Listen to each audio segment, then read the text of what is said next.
150 গ্রাম চিনির দ্রবণে 20% চিনি আছে, ওই দ্রবণে আরো কত গ্রাম চিনি মিশ্রিত করলে চিনির পরিমাণ মোট মিশ্রণের 25% হবে।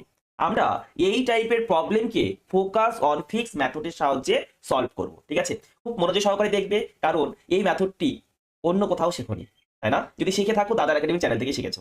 দেখো, মেথডের নাম focus on fix method, FOF method. ঠিক আছে, একদম ইউনিক মেথড। ঠিক আছে, এখানে যেটা ফিক্স থাকবে তার উপরে আমরা ফোকাস করব। দেখো কি মেশানো হচ্ছে, চিনি মেশানো হচ্ছে। চিনির দ্রবণ ছিল, সেখানে চিনি মেশানো হচ্ছে। দ্রবণ মানে কি, চিনি আর জল। জলের পরিমাণটা তো একই থাকবে না, প্রথমে যত জল ছিল পরেও ঠিক ততটাই জল থাকবে, রাইট? তাহলে এখানে ফিক্স কোয়ান্টিটি কি আছে? ফিক্স কোয়ান্টিটি আছে জল, ওয়াটার, রাইট? তাহলে ওয়াটারের কোয়ান্টিটির উপরে আমাদের ফোকাস করতে হবে, ওয়াটারের পরিমাণের উপরে আমাদের ফোকাস করতে হবে। ঠিক আছে, ঠিক আছে। এবার দেখো, প্রথমে 150 গ্রাম ছিল, কি ছিল? চিনির দ্রবণ। এই 150 গ্রামের মধ্যে জল কতটা আছে? জলের উপর ফোকাস করছি না। দেখো 20% যদি চিনি থাকে তাহলে 80% জল, 80% জল, রাইট? ইয়েস, ঠিক আছে, ইকুয়াল করে দাও। দেখো সাপোজ ওই দ্রবণে কত গ্রাম চিনি, ধরলাম x গ্রাম চিনি মিশ্রিত করতে হবে। তাহলে এখন দ্রবণের পরিমাণ কত? 150 ছিল plus x, 150 plus x, right? এখন এটা আছে, এখান থেকেও জল বের করো, কারণ প্রথমে আর শেষে জলের পরিমাণ একই আছে। দেখো বলেছে 25% চিনি আছে, 25% চিনি হলে জলের পরিমাণ কত? 75%। জলের পরিমাণ হলো 75%। দেখো তো কত সহজ, তাই না?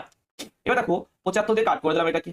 ঠিক আছে, পার্সেন্টেজ পার্সেন্টেজ কাট হয়ে গেল। তাহলে এখানে 160 আর এখানে 150 যোগ এক্স। দেখো তো এক লাইনে উত্তর চলে আসবে। 150 সঙ্গে কত যোগ করলে 160 হবে? 10 যোগ করলে, অর্থাৎ আমাদের উত্তর কি হবে? 10 গ্রাম। নেক্সটটা করো দেখি।